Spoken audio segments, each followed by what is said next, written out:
Hi everyone, my name's Sam Hoskins. Very lucky enough to work in this wonderful sport. I run Racing Syndicates, Kennet Valley Thoroughbreds, which races 11 horses on the flat, and Hot to Trot Racing, which is an affordable syndicate where we race 3 groups of 6 or 7 horses on the flat, leased fillies. So we've got about 18 to 19 horses currently. It's a lot of fun. The season has obviously started late, and we've actually been very lucky in the first few weeks. Not least with Kennet Valley having a horse called Sabuska, who won in the second day back at Newcastle, and then went on to win the Silver Hunt Cup at Royal Ascot, which was absolutely incredible. So very special. But anyway, myself, I got into racing very young. A farmer's son, grew up on the farm, but racing was always my thing, and I used to go racing with my father, mostly at National Hunt Racing, Cheltenham's, Chepstows, etc., Newbury's as well. And really it was that interest that really sparked me off. My grandmother bought a horse with a friend of hers when it was probably about 25 years ago, when I was sort of 8 or 9, and bought it at Doncaster Sales. And the horse was called Errant Knight, and of course, as all £2,000 purchases, it had a leg, needed a year off straight away, so that's not a good start. But then went pointing in Worcestershire area where my granny was based, and it won quite a few points. And my grandmother and her friend Sheila said to each other, "Look, we really ought to put this in under rules. This is a proper horse." And my granny's brother, Martin Tate, a very shrewd trainer, and Chadsley Corbett was the obvious port of call. And but my granny's friend said, "We're not going to put it with your brother because you know what will happen. It will always be a second-class citizen. It will be probably at the back of the stable and etc." So my granny thought, well, this is going to be very controversial, but if we don't put it with my brother, then we really ought to send it to the best around. And so they decided to send it to Martin Pipe, and Martin was obviously at the top of his game, and I was sort of at this stage sort of a 10-year-old kid, and I was sort of during the school time. The horse would often be running in the spring and the autumn.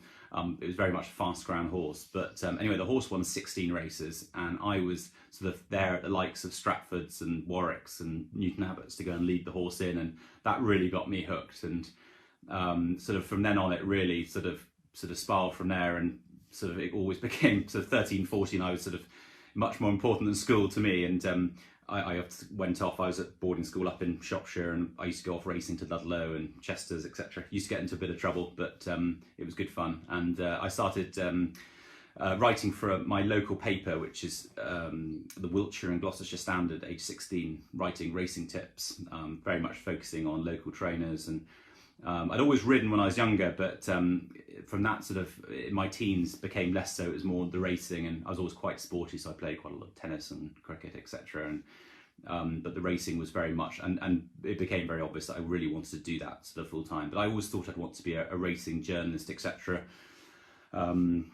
Even though my English results I don't think were very good.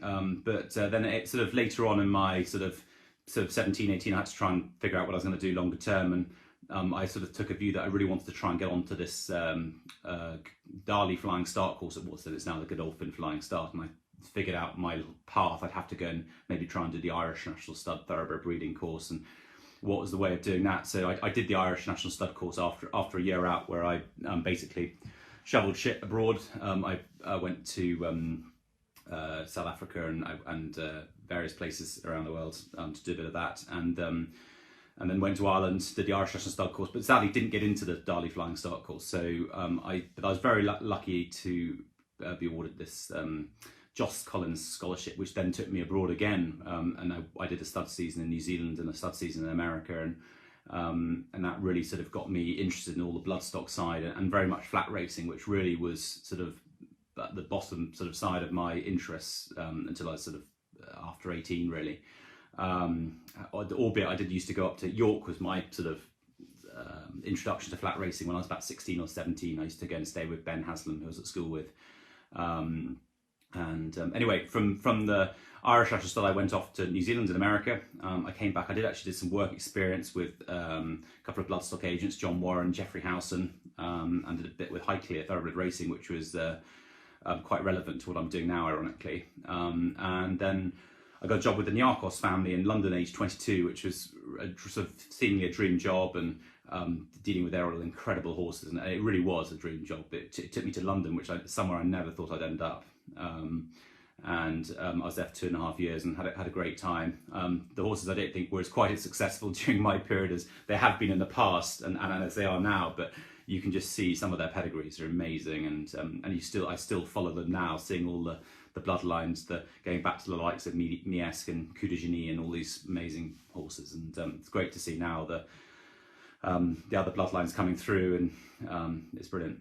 But anyway, sort of age 24, I got very, very lucky. I was always been very keen on the form side of racing, ever since sort of writing that column for the local paper, and I very luckily won the 10 to follow competition on the jumps in 2008, 2009, and that really sort of helped me in a lot of ways, but it really did help me sort of I always wanted to go and set up my own business, and I think that I was very lucky, obviously, from that. It helped me take the pressure off from going it alone, and I met a chap called Luke Lillingston, who's a bloodstock agent based in Ireland, and has a stud, Mount Coote stud, and we set up Hot to Trot Racing together when I was aged, I think it must be 25, and this was back in 2011 we started it, and then the syndicate started as an affordable syndicate, charging £960 all in 2012, and so and from then on it spiraled really, and we've been extremely lucky. We've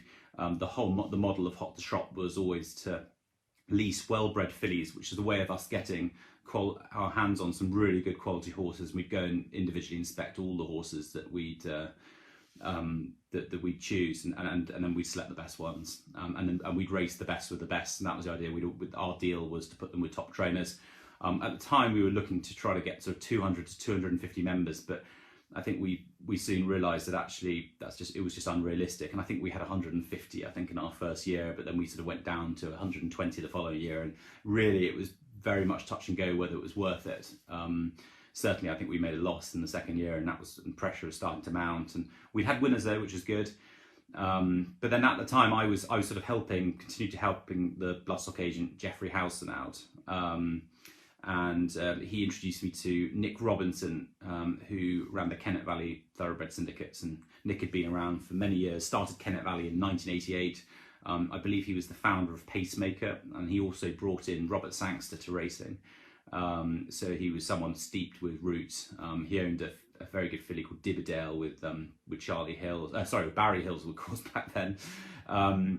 Anyway, Nick and I sort of soon hit it off well, and Nick sort of asked whether I would like to come and work for him, and I did feel that was sort of probably, it was a funny time because Nick was probably not getting any younger, and also I had Hot to Trot, so I thought it was a slight conflict of interest to go and work for him as well as trying to run my own syndicate business. It had been quite awkward around his clients possibly.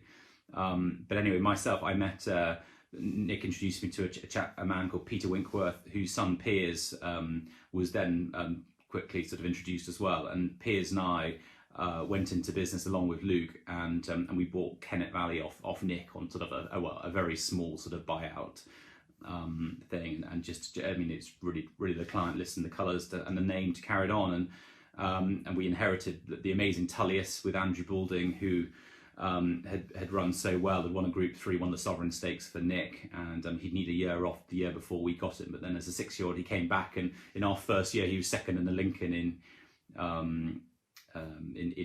whenever it was, in our start of April, and then went on to win the Bet365 Mile, which is the Group 2, and he was an incredible horse, and we bought 3 new yearlings, and one of them was Magical Memory, who at 2 didn't actually put up that many trees, but he always worked well, and he went on to win the Stewards Cup as a 3-year-old, which was incredible. So we're very lucky with Kennet Valley.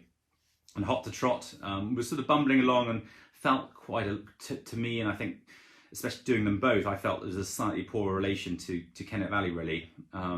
But then 2016, we had one winner, and we had a real loyal following. Everyone really enjoyed it. there was such good feedback, and everyone said they had a great time, all the events. But 2016 we had one winner from 6 horses, and that was at Chelmsford in October, and it really was sort of what was the future for Hot to Trot. And anyway, then we leased this Kalaki filly off Whitstable Manor Stud, who provided us many nice horses in the past. A Kalaki filly over a mare called Place in My Heart. 2017, she won on her debut in the middle of May, or was it the end of May, at Bath, and she's called Heartache, and she won the Queen Mary that summer, and that was absolutely incredible. The power of sort of terrestrial TV coverage is incredible. I think I came home, we had a very ordinary website at the time, but we had 1,200 hits on our website. And about 30 new inquiries and quite a few. And I think we had probably about 6 or 7 of those rejoined eventually. Rejoined. They joined the following year, and we were very much for the following year. We knew we had momentum, and we didn't want to sort of clog up the existing syndicate or sort of make it a bigger syndicate. We wanted to keep those sort of special. They'd been with us through thick and thin, so we thought, well, if we set up a second group for all the newbies, then that would work. And so that's what we did. So we set up 2 Hot to Trot alongside Hot to Trot 1, which was the original flat group, and then we were very lucky. Curious, who won a Group 3 for us last year, was one of our first horses in 2 Hot to Trot, and she won on her debut, beating another of our fillies, Heartwarming. This is in 2018. And 2 Hot to Trots actually had a really good run of it, probably better than Hot to Trot 1 in the last couple of years, to be honest, but trying to keep them even, but it's quite hard trying to sort of level up the quality, but that's the thing of racing, you never quite know. Anyway, so both of them have carried on. We started the Jump Syndicate as well, where we've got we had 7 jumpers last season, and we're going to hopefully carry it on this season. And we're sort of we are now really. Kennet Valley's had a really good season last year, and actually I'd say for the first time, actually both of them seem to be quite on a level playing field in terms of recent success. But we're always trying to look forwards really. I've just had the question through, what was it like having a winner at Ascot behind closed doors? Well, this year was Sabuska, and it was very surreal. I mean, the one thing I would say is that some people say, well, it's so sad you weren't there to see it. And of course, maybe the prize money wasn't as good as it could have been, etc. But that's actually completely not true of our race, because we won the Silver Hunt Cup, which is not a traditional Royal Ascot race. It was only introduced because of coronavirus. So the fact is, we wouldn't have had a Royal Ascot winner if it wasn't for coronavirus, because Sabuska would have missed out on the Hunt Cup by 1 or 2. So it was extremely lucky, and it was very fitting because William Knight lost his father 2 weeks before Royal Ascot, and that was very fitting. And that was the morning that Sabuska won at Newcastle to be put up in the weights enough to get into Ascot. So very fitting. And personally, I sort of did feel a bit as well, because I lost my father in October, and this is the first sort of season back since all that, and it was all very fitting. But I was just sat at home on my own. It wasn't on ITV, so actually there was none of the Zoom stuff for that race, even though I have actually had a few little appearances since. But it was very, very special. So many people were so excited. It was absolutely incredible, and we sort of had a big Zoom party that evening, and we had a Shin Murphy tuned in, William, we all raised a glass, etc. And we're going to do a big party sort of later in the autumn when we're all allowed to sort of be more social, and we're going to get some. I think we're going to get an amazing trophy, which and another little silver box thing, and we're going to get all the syndicate members to put in. Well, it's obviously optional, but they put in £20 a person, which means they get entry into the ballot to win the trophies, and then with the money from the pot, we're going to give to the lads and put on the party for them. And they've actually already had a little drinks party already, but we're going to do something else, hopefully with us and them in the autumn. So it was absolutely amazing, so lucky, and I'm sure it won't happen again for a while. But yeah, been very lucky with both syndicates having had tasted Royal Ascot success. And Heartaches, when we were there, was incredible. It was so hot back in 2017, and we had 50 people in the winners' enclosure, which was getting glared at by all the guards around the paddock. But somehow people with their other halves seemed to come in as well. So I think it was good for racing, because it makes it seem accessible. People getting into Hot to Trot pay £2,095 all inclusive, and I know from what we've experienced, a lot of people have sort of they've gone from being in something like Hot to Trot or Kennet Valley to owning their own horses. There is a real graduation in the sport. And so, I mean, from what Dawn's just asked me the question, do you think that syndicates like to be the future for racing? And obviously I'm completely biased, but I do. And I think the word of mouth, I think the situation with prize money in the country, it is, I mean, very boring, but it is bad.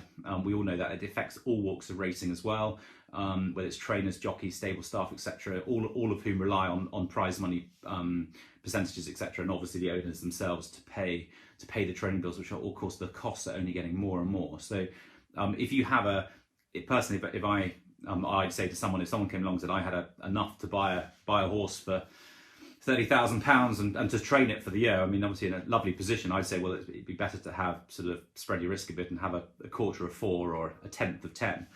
That's what I would recommend, because your eggs aren't all in one basket, and you can enjoy them, and they can't all be they can't all be good. We race many slow horses, but we've been very lucky to have a few good ones as well.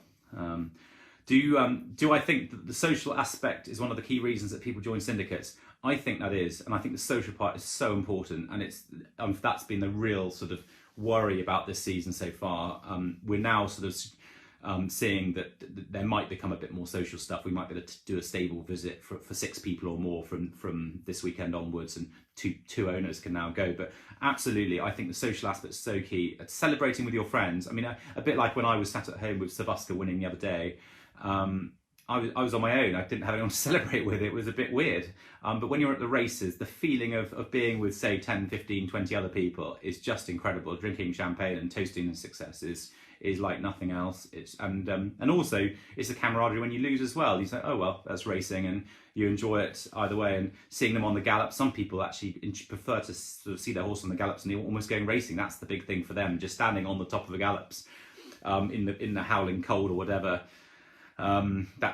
That's sort of like nothing else, and I totally see that. We usually would do so many different stable visits, etc., and this spring we haven't been able to do any. So I mean, we had a couple in early March, which was, I mean, very sort of low key, but it's all not been possible. So we are worried that I hope people will stick with us and give us another go for next year, because it's Hot to Trot especially. We are very much events based. That's where they get their bang for their buck. And we've tried to go the extra mile for them. We've been doing loads of these Zoom things, and loads of communication. The trainer's been really good with videos and photos, etc. And we sort of sent them a few little presents here and there and stuff like that, and competitions and any little interesting video snippets of things that we can do. But ultimately, it's events we would put on. I mean, just in the last sort of month or so, they should have been going to breakfast with the stars at Epsom. They should have, I think we had a stud visit, well, back in April, we had meant to have a stud visit to Juddmont's pre-training centre in Ireland Ferrens, meant to go to Punchestown, have a supper the night before, and Kennet Valley would be doing loads of big open day visits and lunches afterwards, etc. It is really important, and there are other people, and we have quite a few people who perhaps are retirees, and it's their hobby, and it said, hopefully, especially with Hot to Trot, it's not the most not the most expensive hobby in the world compared to actually buying a share in a horse. I mean, Hot to Trot is still very expensive, but it's 150 quid a month, and I suppose people probably pay that for a golf membership or something. I don't know, but or having a boat or something. But it is expensive. We all know racing's very expensive, but syndicates do make it cheaper, and it's great to see, not just ourselves, but you get there are a lot of sort of crowdfunding type syndicates. You can get involved now for sort of 50 quid for the year for a share. You might have a 3,000th share, but you still own a bit of it, and I think that's got to be a good thing. I know it's logistically tricky for race courses, etc., but I think it's got to be a good thing, and it brings more people into the sport. I know someone, William Knight, I think, had his own syndicate, and he had someone who sort of was put 1,000 quid in for the year. He said, well, I've got my mate up the road who's got a few quid, and he came along and bought 2 yearlings outright. I mean, that's sort of word of mouth is so powerful, and we've never had any money ourselves to spend on marketing, but that's word of mouth has really been how we try to give them the best experience possible, and really encourage people to spread the word, and we give them a magnum of champagne if they bring someone in. I'm just reading a couple of other questions. Do you have, Amy says, do you have a go at sort of choosing the jockey? Do any of your members get to have an input in this, or do you leave it to your trainer? Well, that's a very good question. A lot of the trainers have their stable jockeys, so we try to leave it to them. But there are other occasions when There are a few. There's a few more sort of. It's not so sure, and the trainer says, "Look, these are jockeys are available. Who would you like?" And we have a number of people who we sort of have used in the past, and we had a tricky one at Royal Ascot actually. We basically Ben Curtis rode Sabuska at Newcastle, and he was unavailable, so we had to choose a jockey. And anyway, Oisin Murphy was very forward thinking and actually rang me up personally, which is not something jockeys would usually do. They'd go via the agent to the trainer and said, "I'd love to ride your horse." And Oisin had ridden for us through mainly Andrew Balding as an apprentice, and he's absolutely flying, riding with so much confidence. And so we gave him the ride then, and that was really our decision. But very much we try and be as loyal as possible. In general, if someone's given the horse a good ride, even if it's a lesser person, we try and keep them on. But in that case, obviously Ben wasn't available, and Oisin was. So. But it is tricky, and it's quite. Everyone makes mistakes. Some jockeys, you've got to sort of. It's a real balance. So, it's good. It's good fun trying to choose and trying to develop a relationship. I know we got someone like a Rob Hornby, for example, who's ridden for us loads, and Oisin. Those kind of people of PJ McDonald seems to ride us for us loads recently, etc. It's nice to develop a bit of a relationship. Which of our syndicate horses are you most excited about for the season ahead? Well, that's a very interesting one. We've got a very nice of the 3-year-olds, aside from Sabuska, who's a 4-year-old, but of the 3-year-olds, we've got Street Lightning has won his first 2 races for Mark Johnson. He won at Wolverhampton, and then he won at Ripon about 10 days ago. He's rated 90. Really excited about him. He could be a stakes horse, but we might run him the handicap first. We might run him at the Newmarket July week next week. He's a very nice horse who's unexposed and would have big sort of prospects. We had Dance Fever, who ran for Clive Cox at Windsor on Sunday and was very unlucky. Ironically, Jockey had no run up the rail, so that's the classic going back to the jockey point. Very easy to blame the jockey, but I think it's just Windsor and bad luck, and we just have to take it on the chin. That's racing. And then Hot to Trot. Curious is extremely exciting. She ran 7th in the King Stand, and she came back with a slightly dirty scope, so she's capable of more. And we've got some nice 2-year-olds in both groups. Hot to Trot have got a full sister to the Tin Man with James Fanshawe called Persaria, and she's nice, so she's worth watching out for when she runs. She might run in the next couple of weeks. We've got a Kingman half sister to Overdose, the Budapest Bullet. She's called Daisy Warwick, and she's with Andrew Balding. She's got really good attitude and goes quite well. Kennet Valley have got their first 2-year-old runner tomorrow called Semper Augustus at Chepstow. He goes well, but Ed Walker's horses need the run, but he's a nice horse for the future. So probably tomorrow won't be the day, but another day. We've got a very nice Bellardo colt called Dual Identity, who's with William Knight at Newmarket. And a very nice 2-year-old filly of Mark Johnson called Novelty, who is a new approach filly, half sister Scarlet Dragon, who won at Royal Ascot. And I'm missing one out. What was it? Of course, got a Quality. We've got a 2-year-old called Quality, who's by Equiano. He's with Charlie Hills, who obviously the Hills has trained Equiano. He's very nice. So there is lots to look forward to, and just hope, fingers crossed, they all reach their potential. And actually, 2-year-olds this season haven't been. I mean, in terms of their training regime, this hasn't been sort of affected too much, and we didn't have anything particularly forward. Apart from we had Mariance for Hot to Trot, who ran in the Albany at Ascot, having been 4th on her debut, and she ran really well in the Albany. She'll probably go back to a maiden next, but she's sort of been she's the only 2-year-old we've had run so far. Paul's asked, do you think there's much of a divide with prize money between top class races and lower grade? Too much of a divide. Good question. Probably yes, I think so. I've actually had a bit of discussion on the prize money distribution part of this. I'm on the ROA board. And this is something we only talked about a few days ago, and appearance money, etc., has really helped the lower level, but right at the moment with coronavirus there isn't any of that, albeit the levy money put in has supported the bottom in particular. So you can see that they're actually, most of these bottom races aren't being run for that much less than usual, but the top races you can really see the difference. I mean, I know we've got that Dance Fever, who I was just referring to. He could run in the same Ascot handicap on King George Day that we won last year with a horse called Flashcard. And Flashcard's race last year, it was a 50 grand race. This year it's worth 15 grand. And obviously, I mean, great to be in those positions to run a. But I mean, Dance Fever is a proper horse, and is sort of heritage handicap class, and so that is a big difference when it's been cut to a third. But I think there is, and I think we've really got to look after the smaller people in the sport, and that's where the prize money really matters. And I think the people, especially when prize money is going to be down so temporarily over the next remainder of the season and next season, we've really got to look out for the smaller person, and the top will have to take the hit, and also they have the benefits anyway for breeding, especially on the flat with breeding potential, stud rights, etc. They've got a lot of international resale value as well. They've got a lot going for them, but I think we really need to protect the bottom, and also protecting prize money at the bottom is very important for integrity as well. Morag's asked, what's your selection for the Derby? I know declarations are out, and I haven't seen them yet, so I haven't seen the draw. But the one I really hope that one of the smaller Lamborn trainers can win it. I think Pile Driver would be an incredible story for his owners and Willie Muir.